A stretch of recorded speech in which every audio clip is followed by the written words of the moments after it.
Hello, guys. We're here today again with an author, Julie Plaggins. Hopefully, I say her name right. She can correct me. She's an author, the author of the book Estranged, Finding Hope When Your Family Falls Apart. So, my name is Don Stott. I am a father who experienced estrangement from one of my adult children firsthand. Welcome to Beyond the Pain, a place where parents of estranged adult children can find peace and healing. In each episode, I hope to share stories that'll help you through some of your darkest hours, to bring this out of the shadows and stop being ashamed, then to build you up and inspire you to love yourselves even more. Let's bring Julie on and we'll get started. Hi, Julie. How are you? Hi, Donald. How are you? Doing okay. So I appreciate you coming on the show today. As I know we've kind of talked about before, I'd like to get a lot of other people's perspectives, and so the audience can take what's good for them and kind of leave the rest. So, but I appreciate it. So. Well, I thought what will we do? We'll get started with a little, few questions about you, and then we'll get into everything here. So, okay. Thank you for having me. I'm sure glad to be on here and hopefully help your audience.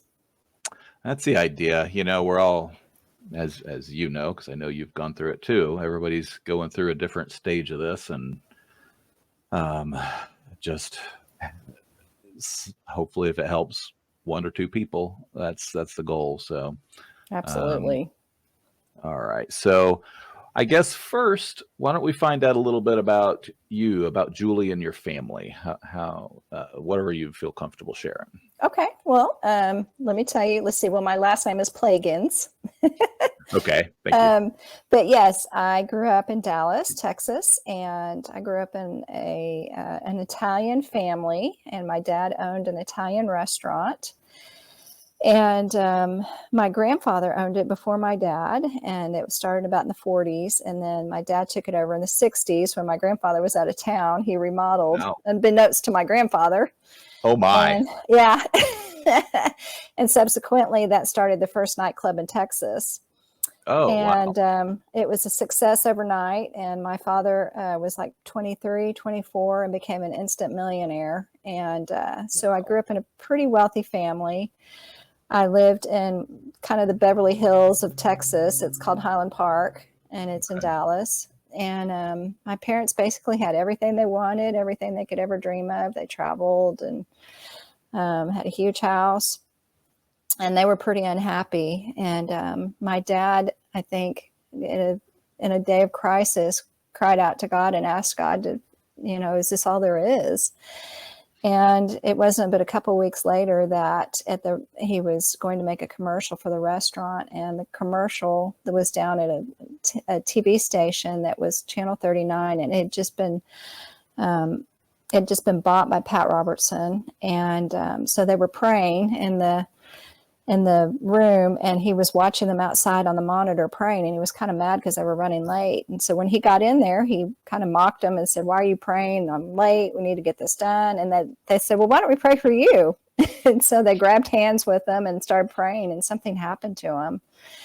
And from that point on, he started talking to one of the station managers, and it changed his life, and he ended up giving his life to the Lord. That may be off-putting to some of your audience, but this is just what happened. Sure. This is just our journey. But it doesn't mean just because that you become a Christian that makes you functional or emotionally healthy. And so I think that was a kind of a misnomer with our whole family. But my dad had grown up in a very, very dysfunctional family. And unfortunately, some of those habits were brought into our family, and we all, kind of the tempers and that's just there's a kind of a thought pattern with Italian families. And subsequently, after the restaurant, after he became saved, he took the alcohol out. It embarrassed my grandparents and the whole family because it made not only the local news but national news that this crazy guy became a Christian and shut down the bar and everything. He actually gave the liquor license back to the, I guess it's the Bar Association. I don't know who they would give it back to, but I know that's an incredibly difficult license to get. Yeah. So my dad had no job because after that, well, he kept on with the restaurant for a year or two, but it struggled along. It was the alcohol that was making it, succeed. So he gave the restaurant, it was my grandfather's, he gave it back to him. And my dad ended up working in our church as a janitor and then ended up as associate pastor. So most of my growing up years were in the more ministry time. But my grandparents disowned my parents because of it. So that was the first family estrangement. So I really never knew my grandparents. They disowned my parents when I was about 5. Wow. Yeah. So I lost not only my grandparents, but aunts and uncles and cousins. And so it was like a whole family died. And it was really tragic for me at that young age because I was really close to my aunt and some of my cousins. And it was just like they just died. And how old were you at that time? I was about 5 or 6. Oh my goodness. Yeah. Yeah. And I was, my aunt babysat me a lot. We were really close and she was just gone.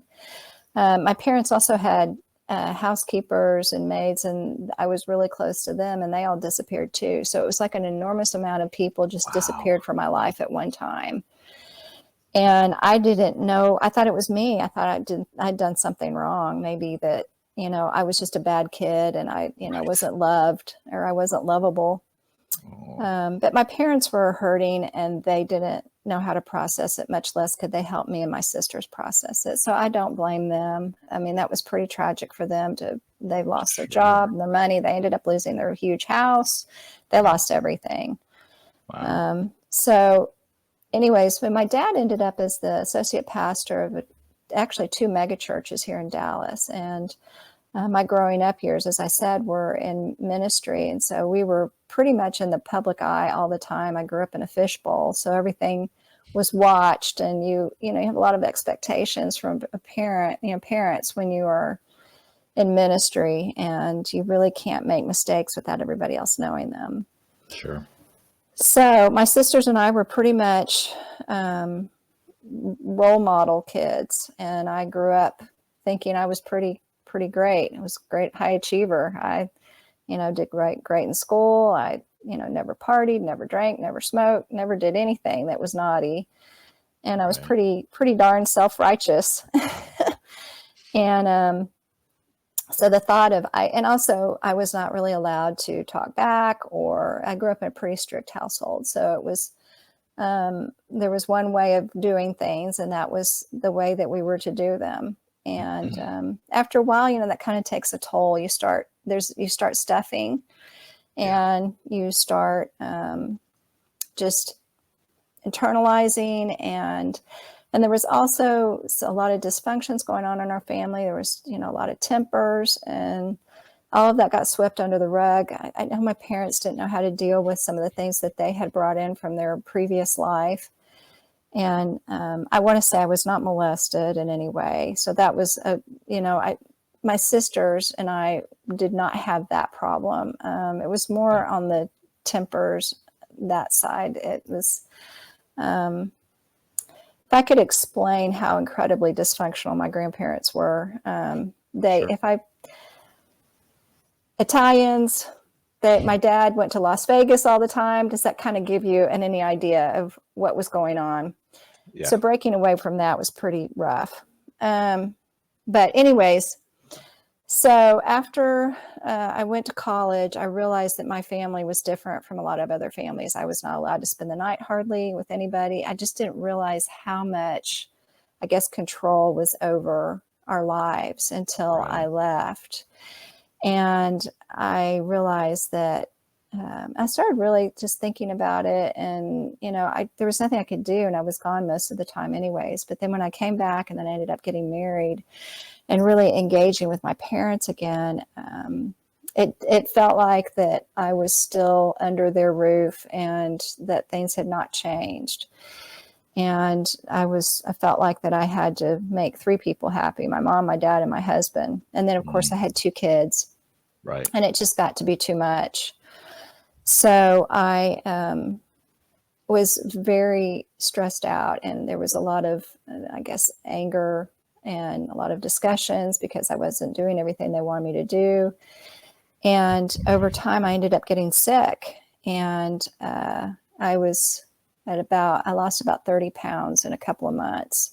Mm. And I knew something was really wrong because I couldn't eat, and everything was going out one direction or the other. And so we went to the doctor, and they got me into the hospital and got a colonoscopy. And I found out, well, actually, after the colonoscopy, I was laying in bed, and the nurse comes in and she goes, "You have Crohn's disease. They're going to have to take out your colon. You're going to have a bag the rest of your life. Your colon looks like hamburger meat." And then she walked out. And that was it. I was in the room after that all alone. Oh, what a bomb. Yeah, it was a huge devastation. And leave. Yeah. Yeah, she just left like the sky was blue or something. Wow. And so at that point, I knew that the scales fell off my eyes, and I knew that I was angry. I wasn't just angry. I was filled with rage and bitterness. Yeah. And that was at that point I knew I was going to leave my family. My older sister, there's 3 girls, and my older sister had already left the family. So it was just me and my middle sister. And I thought, well, if I leave, maybe I can get my middle sister to leave, and then they'll change. Right. And, but it doesn't work like that. When you set healthy boundaries, you change yourself, and you can't change anybody else. But I didn't realize that at the time. Now, did you think because of, and I'm not unsure, I guess would be the best way, how Crohn's comes? Is it due to stress, or is it just a genetic thing? Did you think it was something to do with that situation? Really good question, because I don't want to blame my illness on my parents. There were gut issues already in my family, but stress definitely aggravates it. You can manage it, and you can keep it at bay, but stress makes it just go out of control. And for me, it had just gone out of control. And I just felt a lot of shame that I wasn't good enough, that I couldn't please anybody. Nobody was happy with me. If I was gone doing something for my parents were mad. I mean, my husband was mad. Right. Or, I mean, it was just, I was in this huge circle of trying to please everybody. And I was a big people pleaser, which is code word for codependent, really. So I had no boundaries. I didn't know how to say no. I didn't know how to say how I felt and be okay with people not liking it and just still moving on. It's really, really hard for me still, even. It's hard for me. I've always kind of been that way too. So I completely understand that. Yeah. So anyways, it took a little while, but after some engagement with my husband and then he talking to my parents, there was a big blow up, and he said, "All right, I'm ready to go." Yeah. So we told my parents, we called them and just said, "Don't talk to us again. Don't call us. We are dead to you. Don't talk to my children." We had a complete break with no contact for 7 years. Okay. And that's how that manifested itself. And it was a big journey after that, because I was at the point of losing my colon. Right. And I felt like I had to make a choice between the two. And I chose my colon over my parents. So, well, like you said, regardless of if they had any bearing in it, stress aggravates it. So at the very least, doing that couldn't do anything but help that situation, I would think. So. Absolutely. Well, and it was interesting because after a year, I was able to eat about anything I wanted, and I didn't lose my colon. Good. That should tell you that how much stress really aggravates you. And I had to stay on a special diet, and it was a pretty, it wasn't, well, I could eat anything I wanted for a while, and then I went to a special diet to manage it. So Gotcha. because I was starting to have, I would be fine and then I would have flare ups and then I would be fine. So once I got on a special diet, it really helped. And I was able to manage the flare ups to very minimal. Okay. Good. And then after that, I ended up going to counseling because I knew that this wasn't good. And it was so embarrassing and so much shame because my husband was a deacon in our church and we went on mission trips and, we're supposed to be these good Christians and I'm supposed to be this huge goody goody. And, and here I am, I can't even talk to my family. Right. That had to be tough to kind of live those two separate lives, or feel like you were feeling like you were anyway. Yeah. So, And my parents, my friends were really sweet and they would just encourage me and they just yeah. listened. But really going to counseling was the best thing I did because I realized all of those things, that I was a people pleaser. I was not, Yeah. and it even affected our marriage as well. And that's when I I'm wrote my sure. second book called Marriage Interrupted that just came out.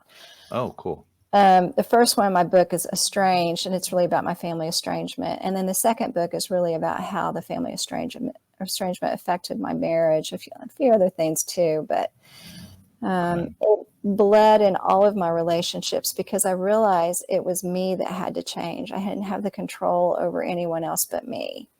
Mm-hmm. And I had to learn how to set boundaries and learn how to be confident in who I am. And for me, the way that I've learned how to be confident in who I am is through scripture and through Bible verses and repeating those over and over again to help me believe who I am in God. Okay. And I know that may not be something that your audience, does, but for me, that was the truth. And the truth is what will set you free. And when I started doing that, I realized that God loved me and that I had a purpose in life and that I didn't have to live in shame and that God loved my parents as well. Right. And that there was a better way. And I just didn't know quite how to do it, but it took a lot of practice and a lot of time of setting boundaries with my husband, with my kids. I still practice this. Right. It's just not easy for a people pleaser who wants everybody to like them. Yeah, which is pretty much impossible for you to please everyone. It So, is. It is. And I've had to come to that conclusion and just be okay with people being mad at me, but I just have to yeah, stick to my guns on what for I'm. sure. And I thought this was really good. Henry Cloud, I don't know if you've heard of him. There's Townsend and Cloud Mhm. that have written a book called Boundaries. And he says, you're the one that has to determine how you love somebody. It's not up to Mm, them. What do you do with people's expectations? Well, you right. don't deal with their expectations. You decide how and when and in what ways you're going to love somebody. And Yeah. if you don't meet their expectations, that's their problem. We try and do the best we can. And Right. I'm not out to punish anybody, but you just can't meet everyone's expectations. And I've had to really work on that. Well, that's a lot of the same thing that that I tell the parents I talk to, that Hmm. their kids, you're a little the opposite, but that have their kids have Hmm. had to separate from them. You can't control that. You, No. unfortunately, you can't fix it. Mm-mm. You can only work on you and maybe hope that one day that relationship will come back. Yeah. But And I realize that probably for a lot of your audience, they have kids that have walked away, and I'm kind of the enemy. I'm the kid that walked away. hey, So, but I want to encourage those of you that are parents. I have also struggled with, having growing up in the family I grew up in, you kind of repeat some of the things that even after me getting, and I'll tell you how I ended up back in my relationship with my parents, but okay, I passed some of this down to the next generation with the way I dealt with conflict. I did not know yeah, how to deal with conflict. And my idea was to run and hide and not deal with it and then explode. And then that happens in the next generation. Yep. yeah, And so I had a strained relationship with one of my kids. And we have really worked through a lot of it. And I've had to go back and apologize and yeah, say, I am so sorry. What areas have I not been a good parent to you? And how can I, fix this? How can I mend the relationship and change now?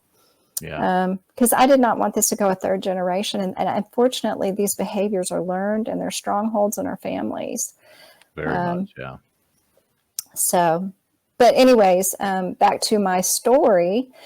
After a couple of years of counseling, my dad had a heart attack. And so I went to see him. So that was about 3.5 years into it. Mm-hmm. And I thought maybe things would change, that somebody would call and apologize, but nobody did. So it was just, that was it. And so we went another 3 or so more years, and I was getting tired of it after 7 years. And the holidays came and went. And it was so sad not seeing some of my family. And Sure. I was so tired of being isolated, and nothing gets worked out if nobody's talking. And I didn't realize the toll that it took on my kids. They didn't see some of their cousins. It was really hard on them too. And I started seeing how that was playing out. And I didn't want to set this precedent, because I did feel like it would pass down to the next generation if I didn't do something. And so my husband and I both separately at Christmas time were thinking and praying about it, and felt like that we were supposed to go back, but we didn't know how to, cross a broken bridge. Right. And so the holidays came and went, and in January, I decided not only just to pray, but to also fast. And, for some of you, fasting may be really weird, and praying may not even be something that you do, but I'm just telling you my story. Yeah. And it just seems bizarre that this could happen, but I prayed and fasted, and I prayed and fasted for 2 days, and I asked God to talk to my dad in a dream. And after 7 years, my dad called on Friday. And how can you explain this? I mean, there's just no other way. When I first heard you tell me that, I just instantly gave me the chills. Yeah. I mean, there was no connection. Nobody knew. Nobody knew about me. My husband knew I was fasting, but he had no idea I'd prayed that God would talk to him in dreams. So I figured, well, God's not talking to him in the daytime, so maybe he'll talk to him at night. And it was a miracle. And so my dad called my husband on Friday. So he must have had the dream, I think, either on the Wednesday or Thursday. He doesn't remember which day, but he called and talked to my husband on that Friday of the same week. And my husband went down and talked to him and didn't tell me. And so the next day, it was Saturday, and he still hadn't told me. And he finally said, yeah, I went and talked to your parents last night. And I was like, what? You talked to my parents and you didn't tell me. So I was pretty upset with them. And he said, just hold on. He said, I just needed time to think about it if I wanted to tell you. And he said, because they want to make peace, but there were no apologies. And so I didn't know how to tell you. And I was really excited at first, because I was like, oh my gosh, I prayed and fasted and something happened. Right. And, but then I got mad because there were no apologies. And so then on the next Tuesday, I went to my Bible study fellowship, and this teaching leader was talking about forgiveness for 45 minutes. And I was squirming around, and it was the strangest thing. My seat was hot, and I kept looking around thinking there's something under my seat. There's something. I was looking at my friend's seats, and I was like, this is weird. You were literally in the hot seat. I was literally in the hot seat. And so I was like, okay, God, I will move forward. There was everything in me did not want to move forward. There was no trust, nothing had been built back. There had no reason to trust him. I had no reason to do anything, because there was nothing. Right. I mean, there was a little bit of an olive branch, but not much. So I thought, well, this is enough. And so 2 weeks later, we were down at their house and had dinner. And we were at the dinner table in their dining room eating. And my dad said, well, I just want you to know that I had a dream. And I was like, really? And he said, yeah, I dreamed we were sitting here in the dining room eating dinner. And it was like, we were normal and talking and laughing. And he said, then I woke up. And then he said, I even woke your mom up and told her about the dream, and he said, Julie's coming home. And my mom was like, yeah, right, whatever. It's been 7 years. You've had too much lasagna. Go back to sleep. Right. So that's the next day when he called. And I was Wow. just like, I was about to drop my fork as I couldn't believe it. And I was like, I prayed for God to talk to you in a dream, but I didn't tell him I prayed for a hellfire and brimstone dream. I prayed for a dream that would, like, God would scare him into calling me. Right, But right. God was very gentle in the way he did it. And I guess I still had forgiveness still needed to manifest itself in some ways then. Yeah. Um, but yeah, that was, I mean, talk about a miracle. God did talk to my dad in a dream. Wow. And Wow. I, I, I don't know how else to explain it, but just to tell the story. How could you make this up? I don't think there's too many ways you can explain it besides what No. you've already said. So, But I mean, for other people, it might be, well, like, God's not going to talk to my dad in a dream or my kid right. in a dream. So it's like, what do you do? But I just encourage people to still pray, and I encourage fasting as well. I think that breaks strongholds, and the Bible talks about that. So Um, talk about that a little bit, just because I'm unfamiliar. What does fasting do?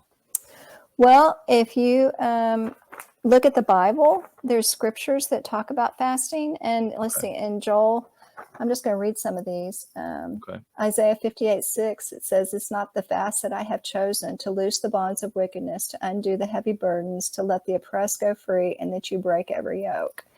And it Mm. talks about breaking strongholds. In Joel 2:12, it says, "Even now declares the Lord, return to me with all your heart, with fasting and weeping and mourning." Moses fasted 40 days when he got the 10 Commandments. Jesus fasted in the desert when he was tempted. The Mm. early church fasted before appointing leaders. That's in Acts 2:27-1. And Jesus Interesting. says, if not when, not if, but when you fast. So these are all times in the Bible, and I think there's even more, but those are just a few Probably. of, Okay. I mean, if Jesus did it, then how much more should we? Right, right. Okay. Um, Interesting. Interesting. So, and I have a blog post about this, about fasting. There are different ways to fast. Some people can't go without food. I did go without food. I had water, obviously, for 2 days, but I went without Yeah. food for 2 days. And I'm not sure I could even do 2 days now. I fast maybe for 24 hours when I do fast, but you can fast from social media, just something that you do a lot that would be a little painful, like sugar or desserts or Sure. chocolate, something that would, and then you replace that time with prayer instead of doing that thing that you love so much. Right. And I don't understand why fasting does something, but it does break strongholds. Hmm. And um, That's interesting. that's what happened with me anyway. So Yeah. I Well, have, everybody, like you said, you know, everybody may not believe the same way, but I mean, you can hardly argue with the results. it's you my know, testimony. So exactly. So, and what do you do with it? that's a good question. But that's awesome. That's awesome that it did. I mean, I've never been a very deeply spiritual person, but some things happening in the last few years have, you know, Hmm. kind of made some shifts in my life, we'll just say. So, um, well, that's interesting. Well, I'm glad to hear that, because I do believe that God plays a huge part in the healing of our families, because I don't know Yeah, how you can go back without forgiveness.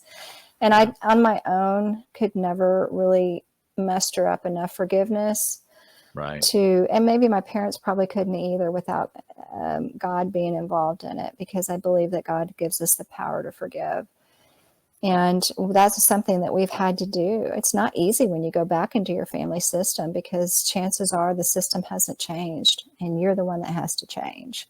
Yeah, And that's not easy. And going back and setting boundaries where they've never been set before, and ruffling feathers is not, it's just not an easy transition back in, especially when you're right. tiptoeing around in the first place. Mm-hmm. Mm-hmm.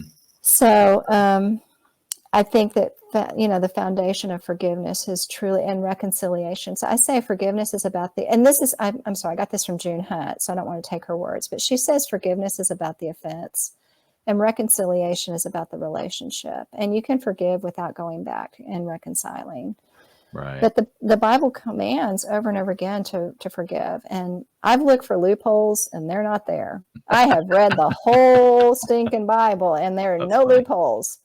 That's funny. So, Well, people say about all kinds of situations that you can forgive the person who did you wrong. That doesn't mean you have to love them or be around them or anything. It's not really about that at that point. It's more for you than them mhm. at those points. So, and Yeah, it, go ahead. then maybe something else happens, but like in our situations, Yeah.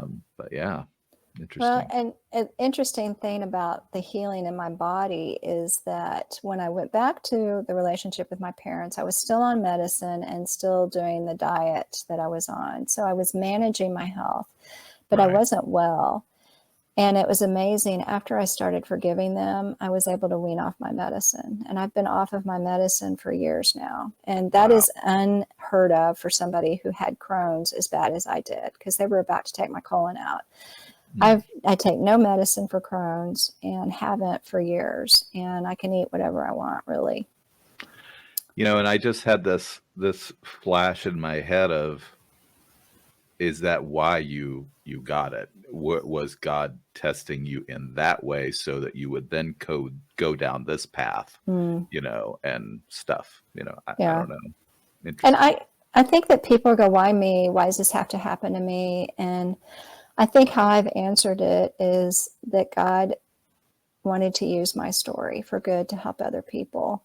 Yeah. And I'm hoping, just like you have a story and you're helping other people by what you've gone through. Yeah. And I think that when we give our junk over to God, that somehow or another He redeems it, and He is redeeming it. You do mention the IBLP, the Bill Mm-hmm. Gothard Yeah. movement. Can you explain that a little bit? Well, if you are familiar with growing, 19 Kids and Counting, they followed a person called Bill Gothard, and that was prevalent during my parents' time in ministry. It was Okay. in all the churches around us. It was in the Baptist churches as well as the non-denominational churches. And it was a kind of more severe type parenting, and that's what I grew up in. Mm, And I don't blame my parents at all, because everyone was doing it. right. That was kind of in the Christian community, and it was even in my curriculum in my Christian school. Bill Gothard was like the go-to guy back then, but it ended Sure. up where he was. If you look at Bill Gothard, you will see for yourself what happened with him. It Okay. was not good. Um, and so I think that a lot of resentment was built out of that. I know with the kids at growing, 19 Kids and Counting, they've had a family estrangement. I think several. Yeah. Same thing, because you're supposed to submit to the father head, even if you get married. And then you're Oh, still supposed right. to submit still to the parents. And you're supposed to leave and cleave. When you get married, you're gone and Right. you have your own family. So yeah, I grew up in that. And it Okay. was not an easy thing to grow up in. It wasn't as severe as like the kids and growing 19 Kids and Counting. They had to wear these long dresses, and they couldn't. It got more severe as it went along. I didn't have to wear the long dresses. So, from your view, then, what do you think a healthy family would look like? Well, I think a healthy family has some of these things going on. They can admit what they're wrong and they can make amends. Okay. I believe that it would help if there's no blaming, but that you deal and that you deal with your own stuff and you let God deal with others. You be honest with grace. That means you talk and you be honest and let other people have a say. You share power, forgive easily, Okay. flexible, set good boundaries, and you pray for those that are, maybe hurting or straying or from your family, and you just love them Yeah. and just pray for God to bring them back, and fast. Yeah. Awesome. Now, I think you've touched on this already, but now that you guys are reconciled, do you have any regrets about how things transpired? I think I know the answer to that, but figured I'd ask. It's funny, when I was writing my book, I had both sides in my book, and the editor kept going, well, Julie, make a decision. Which side is it? Do you regret leaving or do you not regret leaving? And it was one of those things. It was like, well, I felt forced to leave. I never wanted to. And I can't speak for every child that walks away, but I Right. don't know anyone that would want to walk away from their family. It's not natural and it's not normal. And Yeah. it's not something that you want to do. And for some reason, you get it in your head that it's the only way you can fix things. And you're just looking for a quick fix. And for me, I feel like I didn't have the tools to stay in my family. I didn't know how to deal with conflict. I didn't know how to set boundaries. I didn't know how to do things in an appropriate manner. So, do I have regrets about leaving? Yes. But am I glad I left? Yes, because it gave Sure. me time to heal physically so I could go back. I just didn't have it. I just didn't have all the skills, and I have to forgive myself. And I forgive everyone else too. We all didn't have the tools or the skills. Yeah, we So, didn't. And I have to forgive myself, and I just didn't know how to do it better. If I could have done it better, I would have. yeah. And do you feel like that, like not the what you said about not setting boundaries and not um, the communication with yourself, do you feel like that played a part in the breakdown of the relationships? Oh, absolutely. I had to really rewire my brain with the truth of who I really am.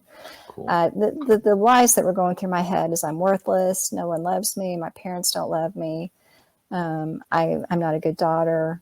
All of Yeah. those lies were going through my head. So I played a huge part in this. It wasn't one-sided. And I can only own my own side. My Right. parents have to, own theirs or not, either way. But Right. we've worked it out, and Cool. I'm grateful for that. So Awesome. Now, are your parents still with us, or with you? yes, my dad is ill and kind of getting senile, Okay. and it's been very hard to work much out with him. He I'll just bet. wasn't capable, really. I mean, when I came back, he said he was sorry, and he wasn't able to go into details of how he was sorry. But Right. my mom has been in the game, and she and I have sat down for many hours, and it didn't all happen at once. It's happened over the years, Sure. and talked through it. And she's really been able to own and just say, I'm so sorry, and make amends. And that's good enough for me. So, and they do respect my boundaries, and they may not like it sometimes, but they do. And that's all I can ask for. Right. So, Right. and Um, I wholeheartedly think that I also have on one of my blog posts, I talk about making amends with somebody who's estranged. And it is Dr. Townsend from the book Boundaries. And he has a whole thing on how to go back to your child and to make amends. Yeah. And um, I think it's a very appropriate and profound way to do it. And it means listening and owning, you know, asking your child to talk and just sitting there and being quiet and letting them talk. And then going back after you think about it the second time, and owning up to what you can to make amends for. Because if you don't obviously your child is angry about something. And if there's not some amends made, then they're never going to be able to move forward. Um, I think it's very hard, especially in my parents' generation, because they yeah. were not used to kids telling them. It was like Yeah. you do what you're told and you're grateful Seen and for not it. heard. That is right. And Mhm. that's not, something that they didn't apologize for things growing, that was just not that generation. They Right. didn't do that. You're the child and you be quiet. Pretty much. So I hear you. If you had tips or tricks that you would share with people, what would you say a couple of the most important things are? I guess it depends on where you are in the phase of your relationship with your kids or your parent. But I would say across the board, you can only change yourself and to work on yourself. And I Yeah. think there's three big takeaways here. One is learning how to set boundaries. The other is telling yourself the truth and who you are. And if you're not somebody who is of faith, the only advice I can give is the Bible. So I believe that the Bible tells the truth of who you are. Yeah. To reinforce that and to learn who God says you are. And then the third would be forgiveness. I think those three things are the three-legged stool that has helped me to get back into relationship with my parents, plus trying to be the parent that I need to be to my kids, because I understand both ends. I understand when having a kid that does not like you and is on the verge of walking away, and it's scary. And I would do about anything to, and did go back and really made amends with this child, and owned up to everything that this person had felt, that he or she had felt that I had done. And I really thought about it, and I just apologized and said how sorry I was. I think it takes a lot of humility. But you have to decide, what do you want? Do you want to be right and be alone? Or do you want a relationship with your family member and have humility and walk into it that you may have done some things wrong? Oops. Right. For sure. Okay. No, that's good advice. Okay. Well, so where can we find both of your books, the Estranged book and your Marriage Interrupted book? Well, both of them are in hard copy or on Amazon, and they're also in ebook form and about any digital platform you can imagine. Awesome. And you can find me on all my social media at Julie A. Plagans. And I have a Facebook group that you are more than welcome to join. That's free. It's just called, what is it called? Christian Family Living. And think about it. And you can ask questions if you're going through an estrangement. Be glad to answer any questions if you are struggling. I talk about not only family. I don't want to, all my writing is not about family estrangement. I'm sure my parents would be like, oh, I'm sick of this. Yeah. But I talk about marriage and some parenting and faith as well on my social media and my Facebook group. Awesome. Well, I will get your links and share them on this as well for people. So if anybody wants to find you, they'll be in the description. So great. Well, very good. Well, I really appreciate you being here today and talking to my audience and to me. I just think there's a lot of shame that goes with this, and the more you talk about it, the shame goes away. Yeah, for and sure. You realize you're not alone. So that's the biggest thing for me when I first started, is realizing there were more people out there. Yeah. I'm like, wow, okay. I had no idea. So yeah. And that's why I wrote the book, because this is so prevalent in the Christian community and no one's talking about it. Yeah. Yeah, it really is. I mean, it really is making more and more friends in that other group that I was talking about. And, it is very prevalent and for various reasons. So, yeah. But anyway, well, thank you. And we will, like I said, everybody, the links will be in the description below. So check those out. And if it resonates with you, hit Julie up on her socials and her group, and see if that helps. So I appreciate it. So thank you so much. You are welcome. It was a pleasure to have you.